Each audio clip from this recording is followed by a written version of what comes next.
Hello बच्चों, कैसे हैं आप सब। आज हम कक्षा 8 के इतिहास को पढ़ेंगे। तो इतिहास की जो पाठ्य पुस्तक है उसका नाम है आधुनिक भारत। आधुनिक भारत के अध्याय 2 को हम पिछली वीडियो में पढ़ चुके थे। आज अध्याय 3 को पढ़ते हैं। अध्याय 3 ग्रामीण जीवन एवं समाज। देखिए, उस समय का जब ब्रिटिश सरकार भारत में शासन कर रही थी, उस समय के मुर्शिदाबाद के एक जो साप्ताहिक हाट है, बाजार है, उसका दृश्य है। इससे पहले जो अध्याय था उसमें आपने पलासी का युद्ध, बक्सर का युद्ध पढ़ा था और उसमें किस तरह से बक्सर के युद्ध में सिराजुद्दौला की हार हुई थी उसके बारे में भी आपने पढ़ा था। तो आज हम उसके आगे का पढ़ेंगे। तो 1757 ईस्वी में पलासी का युद्ध हुआ था, जिसमें ईस्ट इंडिया कंपनी जीती थी। जो अंग्रेजों का जो प्रतिनिधित्व कर रहे थे वे जीत गए थे। और इस युद्ध के बाद जो ईस्ट इंडिया कंपनी थी उसका मनोबल और ज्यादा बढ़ गया था। ईस्ट इंडिया कंपनी ने बक्सर के युद्ध में भी विजय प्राप्त की थी, जिसके कारण क्या है, जब दो युद्ध उन्होंने विजय प्राप्त कर ली, बंगाल के नवाबों को हरा दिया, तब उनका मनोबल और भी बढ़ता गया। अब कंपनी बंगाल के व्यापार के साथ अन्य क्षेत्रों पर भी विजय का पताका लहराना चाहती थी। जब उन्होंने देखा कि उन्होंने बंगाल पर अपना कब्जा कर लिया, यहाँ की दीवानी प्राप्त कर ली, तब उनको लगा कि उनको और भी आगे बढ़ना चाहिए। इनका मुख्य ध्येय व्यापार के माध्यम से अधिकतम मुनाफा कमाना है, कि जितना अधिक मुनाफा कमाया जा सके व्यापार के द्वारा वो कमाना है। और साथ ही क्या है, प्रशासनिक हस्तक्षेप के द्वारा अपने व्यापार को सुरक्षित करना है। जो प्रशासन के तरफ से हस्तक्षेप होगा उसको सुरक्षित रखने के लिए प्रशासन को अपने हाथों में लेना है, तब जाकर हस्तक्षेप कम होगा। और उनका मुख्य उद्देश्य था व्यापार करना, अधिकतम लाभ कमाना, मुनाफा कमाना। लेकिन ये तभी संभव हो सकता था उनके हिसाब से जब वे भारत की राजनीतिक मामलों को अपने हाथ में ले लें, और जो हस्तक्षेप राजनीतिक या प्रशासनिक तौर पर होंगे उसका वो दमन कर सके। ये तभी हो सकेगा जब उनका अधिकार होगा, उस पर अपनी मजबूत पकड़ होगी। तो इसी उद्देश्य से उन्होंने बाकी क्षेत्रों में भी अपना विजय पताका लहराने के लिए विचार करना प्रारंभ कर दिया। बक्सर के युद्ध में जीत ने कंपनी के भविष्य का मार्ग प्रशस्त कर दिया। बक्सर का युद्ध भी उन्होंने जीत लिया था। 12 अगस्त 1765 ईस्वी को कंपनी ने का गवर्नर जनरल लॉर्ड क्लाइव ने मुगल बादशाह से बंगाल की दीवानी प्राप्त करने में सफलता हासिल की, जिससे कंपनी को बंगाल का राजस्व प्राप्त होने लगा। लॉर्ड क्लाइव का नाम इससे पहले भी पलासी के युद्ध में आया था। उसने अंग्रेजी सेना का प्रतिनिधित्व किया था। तो ये जो लॉर्ड क्लाइव थे, उन्होंने जब बक्सर का युद्ध हुआ उसके बाद 1765 ईस्वी में जो कंपनी के गवर्नर, ये कौन थे, गवर्नर जनरल थे, इन्होंने मुगल बादशाह से बंगाल की दीवानी हासिल कर ली। जब उन पर उन्होंने विजय प्राप्त कर लिया तो अपना जो वहां का जो दीवानी था वो अपने हाथ में ले लिया। तो इस तरह क्या हुआ, कंपनी को बंगाल से राजस्व प्राप्त होने लगा। दीवानी मिलने के बाद कंपनी के समक्ष कई प्रकार की चुनौतियां थी। तो उन्हें ग्रामीण क्षेत्रों पर नियंत्रण स्थापित करने के लिए उन लोगों को नियंत्रण करना जरूरी था जो ग्रामीण क्षेत्रों पर पहले शासन कर चुके थे। तो इस तरह से उनको बंगाल का दीवानी मिल गया, और दीवानी मिलने के बाद उनका अब नेक्स्ट जो चुनौती था वो था कि ग्रामीण क्षेत्रों पर किस तरह नियंत्रण स्थापित किया जाए।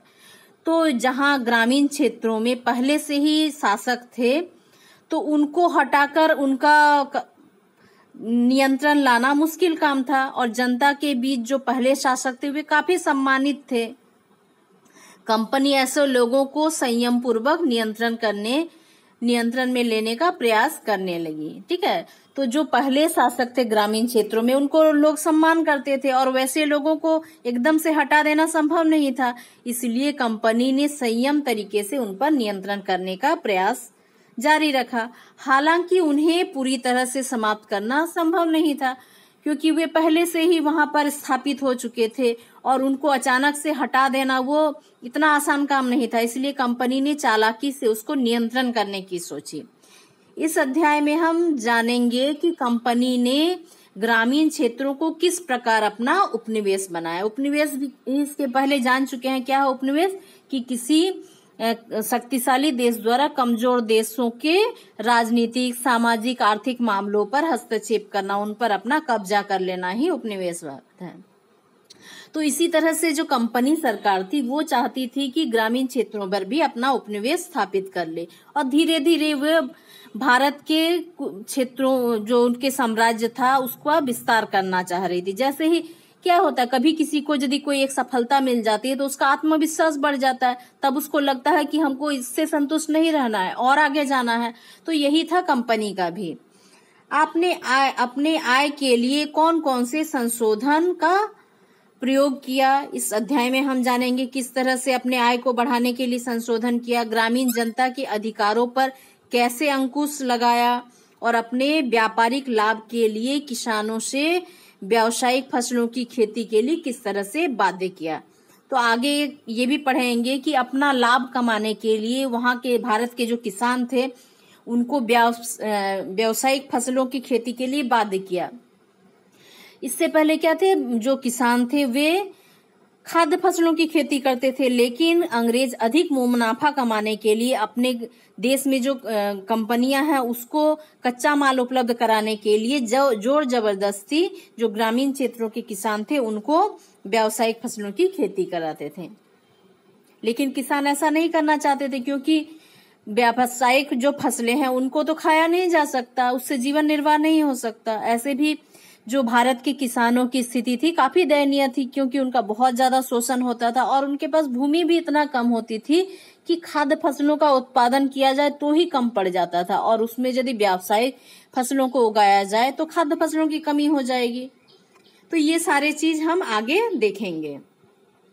देखिए, जब बक्सर का युद्ध और पलासी का युद्ध हुआ उसके बाद मुगल बादशाह के द्वारा अंग्रेजों को, जो कंपनी सरकार थी, उनको 1765 ईस्वी में रॉबर्ट क्लाइव को मुगल बादशाह ने क्या किया, बिहार, झारखंड और ओडिशा की जो दीवानी थी वो सौंप दिया। देखिए इस चित्र में दिख रहा है ना, ये क्या है, कौन है, रॉबर्ट क्लाइव हैं और ये मुगल बादशाह हैं। ये रॉबर्ट क्लाइव को झारखंड, बिहार और ओडिशा की दीवानी को सौंप रहे हैं।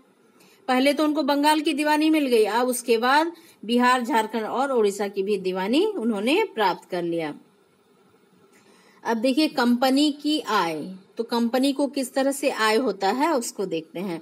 तो बंगाल की दीवानी हासिल करने के बाद कंपनी अब तक स्वयं को एक व्यापारिक कंपनी के रूप में ही मानती थी।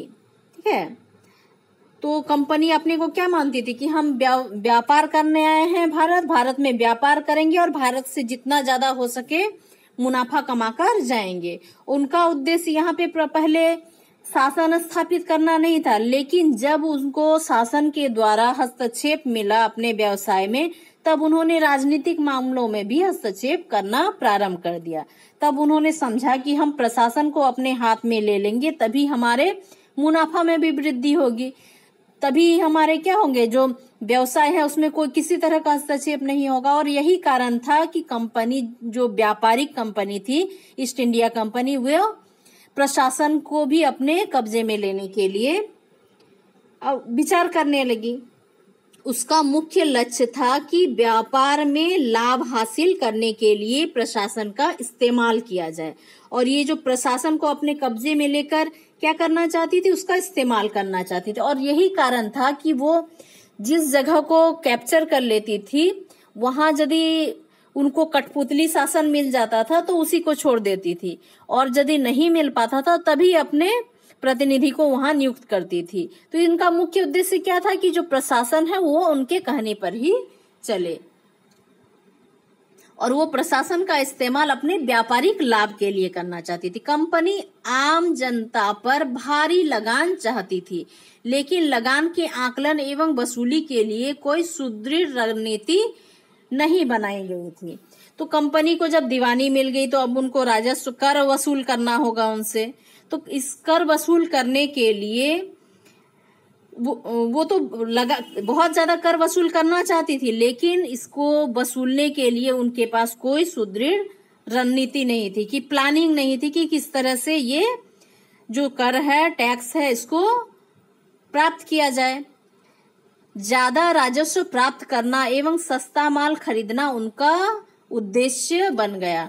तो वो क्या चाहती थी, वो वहां शासन करना नहीं चाहती थी, वो उनसे राजस्व प्राप्त करना चाहती थी, भारत के जनता से राजस्व प्राप्त करना चाहती थी, और उस राजस्व से जो धन प्राप्त होगा उससे सस्ते में कच्चा माल खरीदना चाहती थी, और जिससे उनको व्यवसाय में बहुत ज्यादा लाभ होता। तो उनका यही उद्देश्य था कि अधिक से अधिक राजस्व प्राप्त करे और उसी राजस्व के पैसे से ही माल खरीदे और मुनाफा कमाए। तो 1765 ईस्वी के से पहले कंपनी भारतीय सामान को खरीदने के लिए लंदन से सोना चांदी लाती थी। तो 1765 के पहले क्या करती थी, भारत से कच्चा माल खरीदना होता था तो लंदन से सोना चांदी लाती थी और उसी के विनिमय से क्या करती थी, कच्चा माल खरीदती थी। लेकिन जैसे ही उनको दीवानी प्राप्त होने लगी, राजस्व कर के रूप में प्राप्त होने लगा, तो क्या करने लगी, वो उसी पैसे से ही चीजों को खरीदने लगी।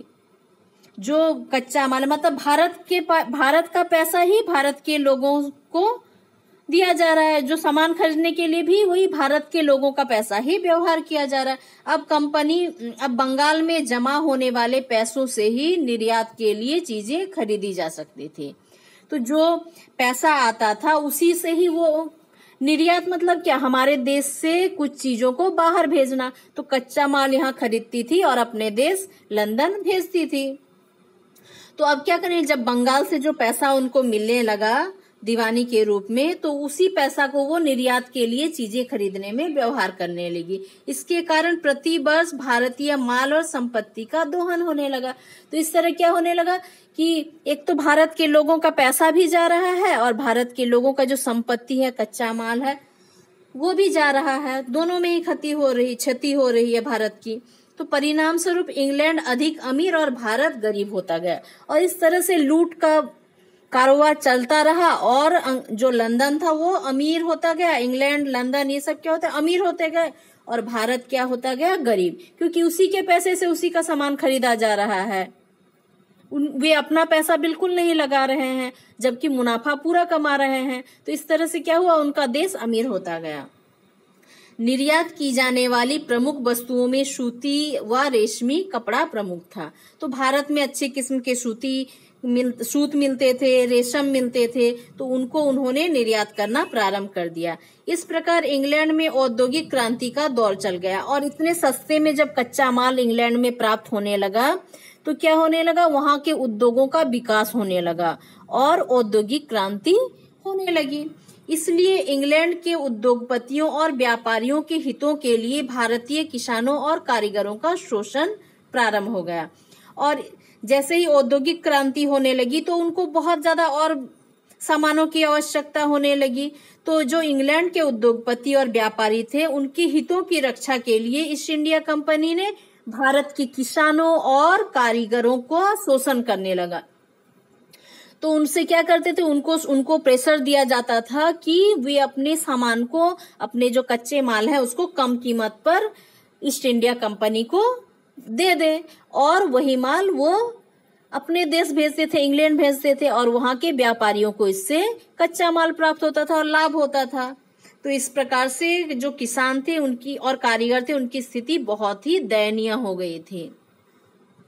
तो हमारे देश के एक अर्थशास्त्री हैं दादा भाई नौरोजी, तो उन्होंने अपनी एक पुस्तक है जिसमें उन्होंने इसके विषय में विस्तार पूर्वक वर्णन किया है। भारत के grand old man of India दादा भाई नौरोजी को कहा जाता है। सबसे पहले इस तथ्य पर ध्यान दिया, उन्होंने धन की निकासी का सिद्धांत प्रस्तुत किया।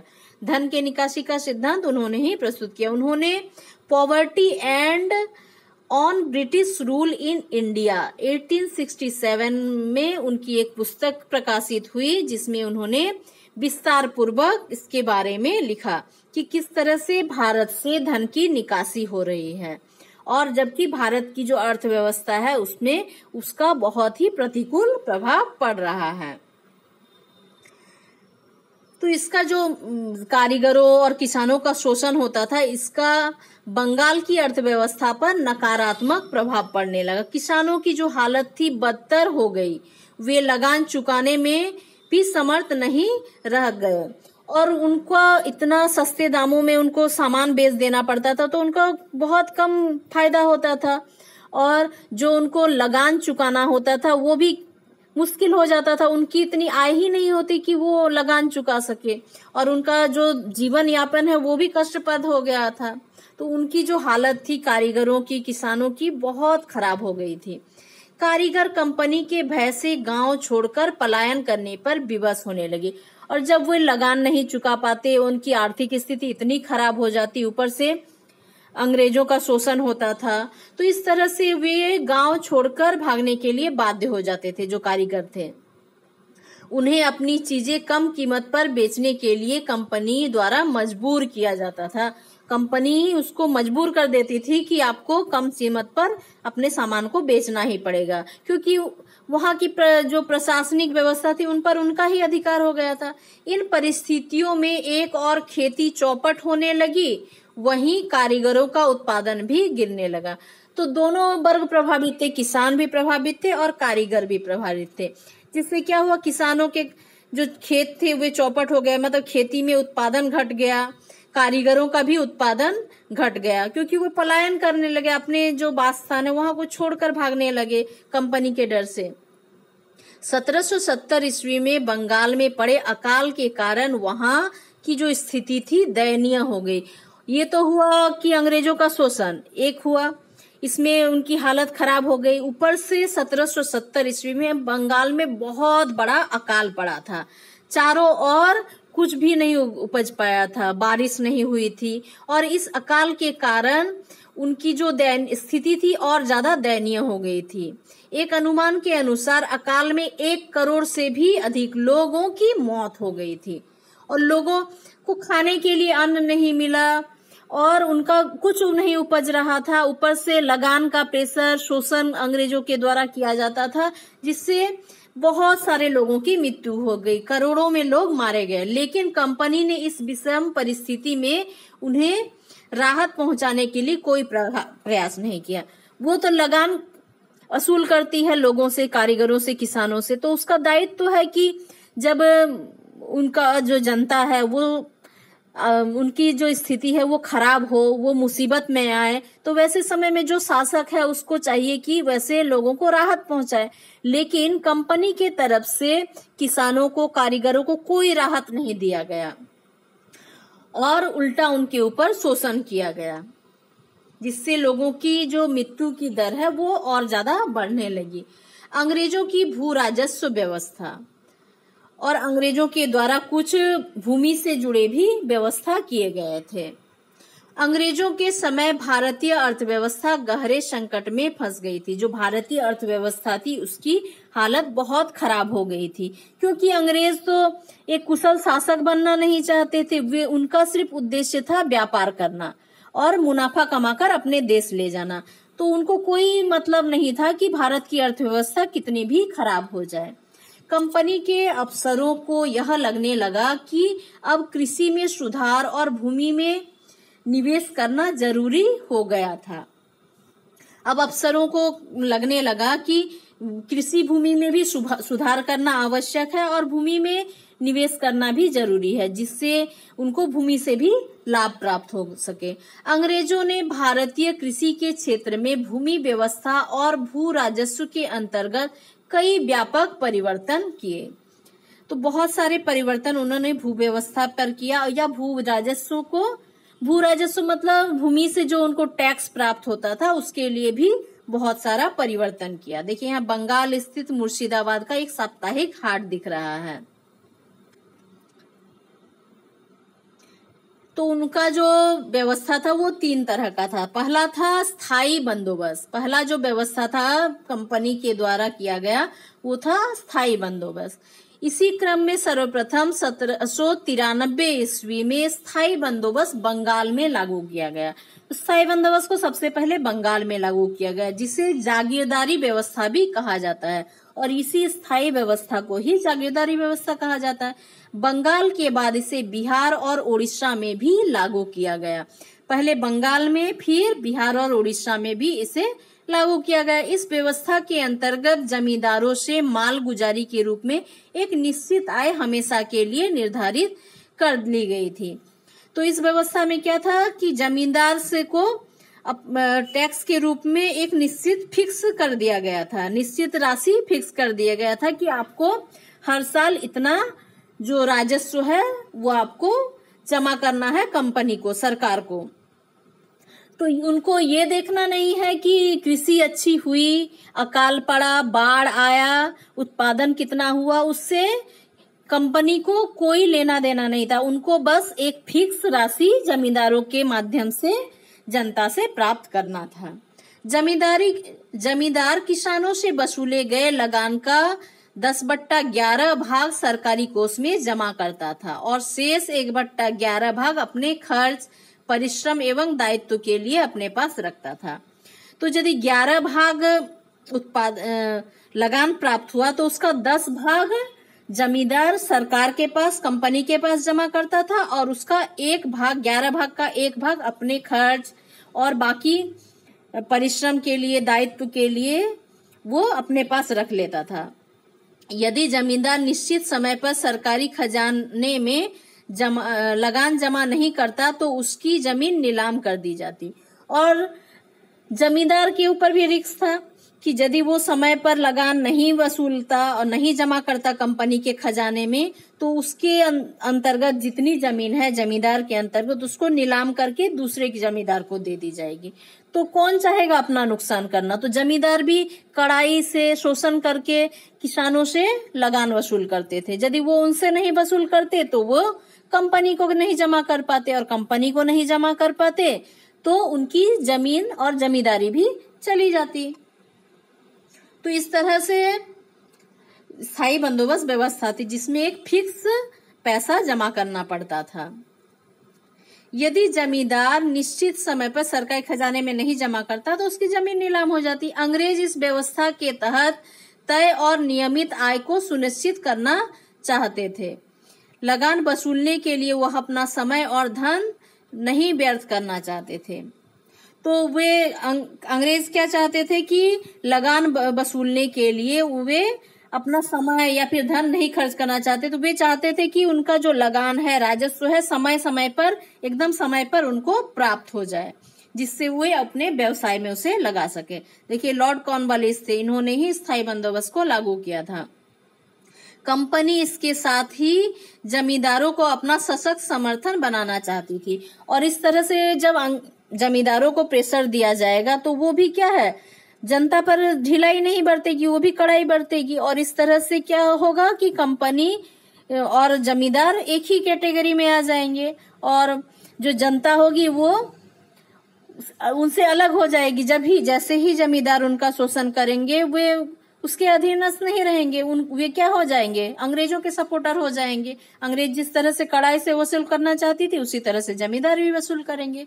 यह व्यवस्था लॉर्ड कॉर्नवालिस के समय शुरू हुई थी। ये है लॉर्ड कॉर्नवालिस, उन्होंने ही इसे शुरू किया था। अब बदले हुए हालात में किसान कृषि पर अधिक ध्यान देने लगे क्योंकि उन्हें अंग्रेजों को अधिक लगान देना पड़ता था। इस व्यवस्था में सर्वाधिक लाभ जमींदारों को हुआ। ये स्थायी रूप से भूमि के मालिक बन गए। तो इसमें लाभ किसका हुआ? जमींदारों का हुआ। किस तरह से? कृषि में जब लगान देना होगा किसानों को तो वे अपने कृषि को और ज्यादा अच्छा करने का कोशिश करने लगे, उस पर ज्यादा ध्यान देने लगे, क्योंकि उसका कुछ भाग अच्छा उपज होगा तभी वो लगान दे पाएंगे और अपना परिवार का भी जीवन यापन कर सकेंगे। इस तरह से वे ध्यान देने लगे और अंग्रेजों को अधिक लगान देना पड़ता था उनको, इसलिए उस पर ज्यादा ध्यान देते थे। इस व्यवस्था में सबसे ज्यादा लाभ किसको हुआ? जमींदार को हुआ, क्योंकि वो अपना मनमर्जी जितना वो सरकार को जमा करते थे, कंपनी को जमा करते थे, वो पैसा तो उनको देना ही पड़ता था, वो फिक्स था। इसलिए वे अपने तरफ से किसानों पर और ज्यादा लगान वसूल करने लगे, ताकि वे अपनी तिजोरी भर सके, अपने जो खर्चे हैं वे संभाल सके। तो इस तरह से क्या हुआ, कंपनी को तो जो जमा हुआ, लेकिन सबसे ज्यादा फायदा किसको हुआ, जमींदारों को हुआ। और वे स्थायी रूप से और ये जमीनों के मालिक जमींदार बन गए, क्योंकि उन्हीं पर उनका ही कब्जा होने लगा। किसानों का अपना जमीन पर अधिकार नहीं था, तो पूरा अधिकार किसका था, जमींदार पर था। तो लेकिन कंपनी को इससे बहुत ज्यादा फायदा नहीं हुआ, ये सोचकर ये व्यवस्था भी खत्म कर दिया गया। इस व्यवस्था के प्रमुख कुछ दोष थे। स्थायी बंदोबस्त से सबसे अधिक हानि किसानों को हुई। इस व्यवस्था ने उनसे भूमि संबंधी उनके परंपरागत अधिकार छीन लिए। तो इसमें सबसे ज्यादा हानि किसी को है, सबसे निचला वर्ग, किसान वर्ग को। तो उनका जो पहले अपने जमीन पर स्वामित्व था, अधिकार था, वो उनसे छीन लिया गया। अब किसका अधिकार रहा, जमींदारों का रहा।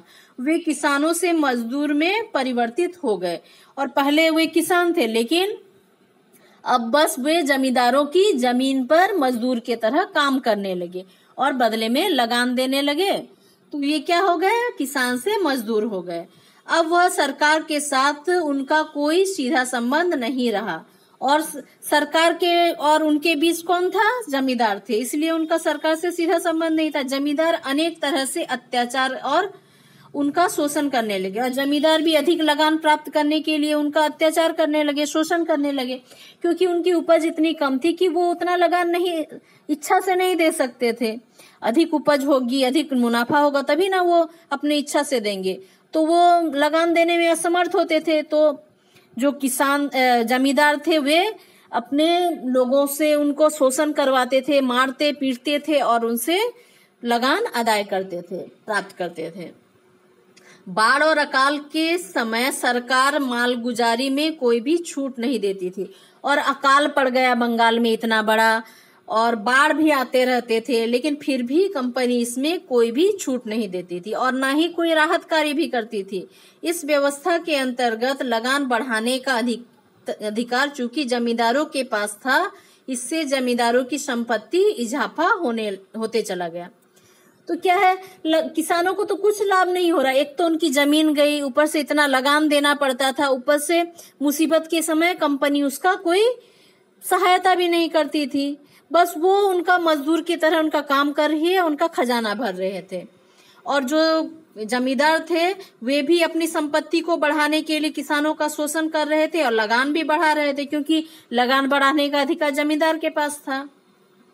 इस प्रकार कॉर्नवालिस के स्थायी बंदोबस्त व्यवस्था से कंपनी की आय में कमी आई, और कंपनी से ज्यादा जमींदारों को फायदा हुआ। कंपनी की आय में कमी आने लगा, भूमि की उर्वरा शक्ति का ह्रास हुआ, जमींदारों को अधिक शक्तिशाली होने का मौका मिल गया। इसके बाद क्या थे, जमींदार जो थे बहुत शक्तिशाली बन गए थे, और भूमि की उर्वरा शक्ति थी वो भी कम होने लगी थी, क्योंकि उत्पादन बढ़ाने के लिए बहुत सारे रसायनों का भी प्रयोग करने लगे थे किसान, जिससे भूमि की जो उपजाऊ क्षमता है वो खराब होने लगी थी।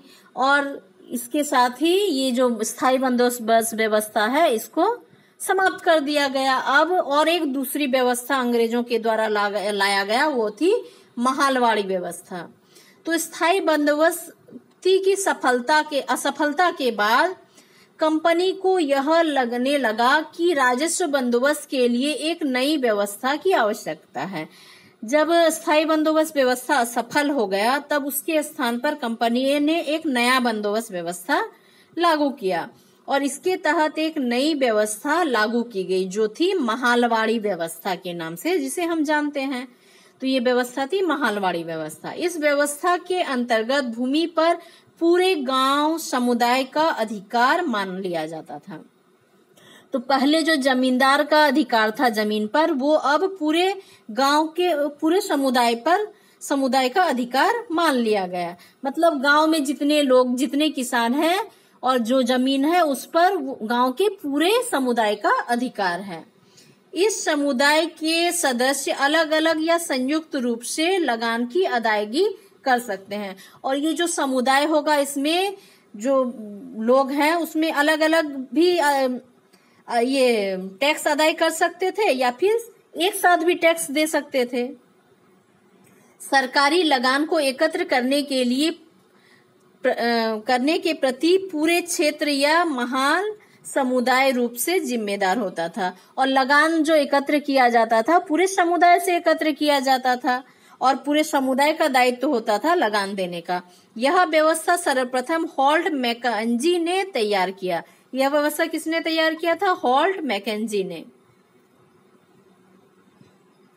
तो हॉल्ट मैकेंजी के द्वारा इसे तैयार किया गया था, जिसे 1822 ईस्वी में उत्तर प्रदेश, मध्य प्रदेश, पंजाब में लागू किया गया था। इससे पहले जो स्थायी बंदोबस्त व्यवस्था था वो बंगाल, बिहार, उड़ीसा में लागू किया गया था, लेकिन ये जो नई व्यवस्था था उसे 1822 ईस्वी में मध्य प्रांत मतलब मध्य प्रदेश, पंजाब और उत्तर प्रदेश में से लागू किया गया। इस व्यवस्था के तहत राजस्व इकट्ठा करने और उसे कंपनी में जमा करने का जिम्मा जमींदार की जगह अब गांवों के मुखिया को सौंप दिया गया था। इससे पहले स्थायी व्यवस्था में जमींदार लगान अदाय करते थे और जमा करते थे सरकारी खजाने में, लेकिन इस व्यवस्था के तहत जो लगान राजस्व इकट्ठा किया जाता था उसको गांव का मुखिया इकट्ठा करता था और उसे जमा करता था। गांव का मुखिया महालदार कहलाता था। जो गांव का मुखिया था वो महालदार कहलाता था। और क्योंकि ये महलवाड़ी व्यवस्था था इसीलिए जो इसका राजस्व इकट्ठा करता था उसे महालदार कहा जाता था। इस व्यवस्था के तहत राजस्व स्थायी रूप से तय नहीं किए गए और जो राजस्व था जैसे पहले वाले में फिक्स कर दिया गया था 11 भाग का 10वां भाग जमा किया जाता था, लेकिन इसमें वैसी व्यवस्था नहीं थी, बल्कि कंपनी समय समय पर इसमें संशोधन करती रहती थी। और यह व्यवस्था जो भारत की थी कुल 30% भूमि पर लागू की गई थी। भारत के लगभग 30% भूमि पर लागू की गई थी, जिसमें ब्रिटिश सरकार का शासन था। इसमें लगान की दर उपज का 80% होता था। जितना उपज किसान का होता था उसका 80% उसको जमा करना पड़ता था। तो सोचिए यदि वो 100 रुपया कमाता था तो उसको 80 रुपया कंपनी को दे देना पड़ता था। मतलब 20 रुपए में उसको अपना खेती के लिए खर्च भी व्यवस्था करना पड़ता और अपने परिवार का खर्च भी करना पड़ता था व्यवस्था। तो इस तरह से शोषण होता था किसानों का, जिसे विलियम बेंटिंग ने कालांतर में 66% कर दिया गया। तो जो पहले लागू किया गया था 80%, उसको बाद में संशोधन करके 66% किया गया विलियम बेंटिंग के द्वारा। इस व्यवस्था के अंतर्गत किसानों की हालत और भी बदतर हो गई। तो स्थायी बंदोबस्त में जैसी हालत थी इसमें भी और खराब हालत हो गई। ब्रिटिश सरकार ने भी किसानों की इस दुर्दशा को दूर करने के लिए कोई पहल नहीं की और सरकार तो बस अपना मुनाफा चाहती थी, वो अपना व्यापार करना चाहती थी। उनको किसानों की दशा से कोई लेना देना नहीं था। तो उन्होंने भी किसानों की दुर्दशा को दूर करने के लिए कोई भी प्रयास नहीं किया और जो किसान थे उनकी हालत बद से बदतर होने लगी और वे गरीब से और ज्यादा गरीब होने लगे, जिस कारण गांवों में छोटे छोटे किसान और खेतीहर जो काश्तकारों की जो संख्या थी दिन प्रतिदिन बढ़ती गई। तो ये क्या हुआ, गांवों में छोटे छोटे जो किसान हैं और काश्तकारों की जो संख्या है वो बढ़ने लगी और ग्रामीण अर्थव्यवस्था पूरी तरह से छिन्न भिन्न हो गई, पूरी हालत खराब हो गई। यहाँ देखिए टॉमस मुनरो का चित्र है। मुनरो याद है, बक्सर का युद्ध, ठीक है। तो इसका श्रेय इसके बाद है, ये हो गया छिन्न भिन्न हो गया। इसके बाद नेक्स्ट जो आया था व्यवस्था वो था रैयतवाड़ी व्यवस्था, जिसे टॉमस मुनरो ने किया था। देखिए ये चित्र में दिख रहे हैं ना, टॉमस मुनरो ये है। तो रैयतवाड़ी तो पहली थी स्थायी बंदोबस्त व्यवस्था, दूसरी महलवाड़ी व्यवस्था और तीसरी व्यवस्था आ गई रैयतवाड़ी व्यवस्था। जब महलवाड़ी व्यवस्था भी उतनी सफल नहीं हुई तो उसके स्थान पर और एक व्यवस्था लाई गई, रैयतवाड़ी व्यवस्था। तो रैयतवाड़ी व्यवस्था सबसे पहले मद्रास और बंबई के अधिकतर भागों में लागू किया गया। इस व्यवस्था को लागू करने का श्रेय जाता है टॉमस मुनरो को।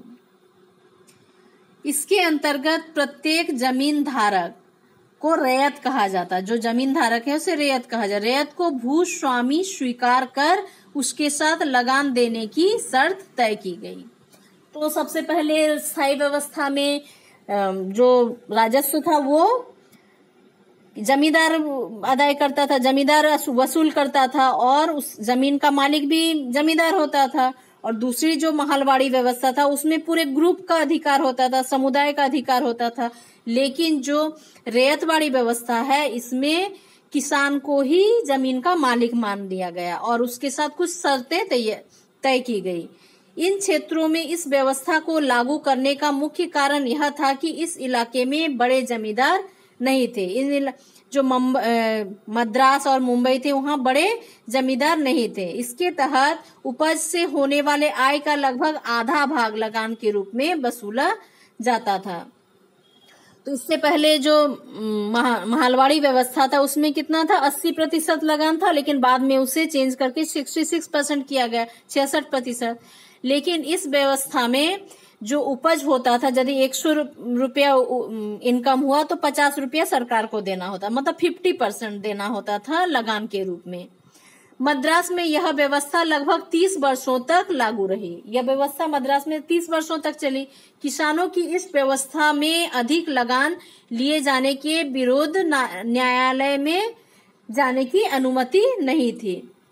ठीक है, तो किसानों को ये अपने खिलाफ जो शोषण हो या फिर अपराध हो उसके खिलाफ उनको न्यायालय में जाने की अनुमति नहीं थी, कि जो टैक्स है उसके रेट को कम करने की भी इजाजत उनको नहीं थी, कि उसके लिए वो अपने न्याय के लिए लड़ सके, ऐसा भी उनको परमिशन नहीं था।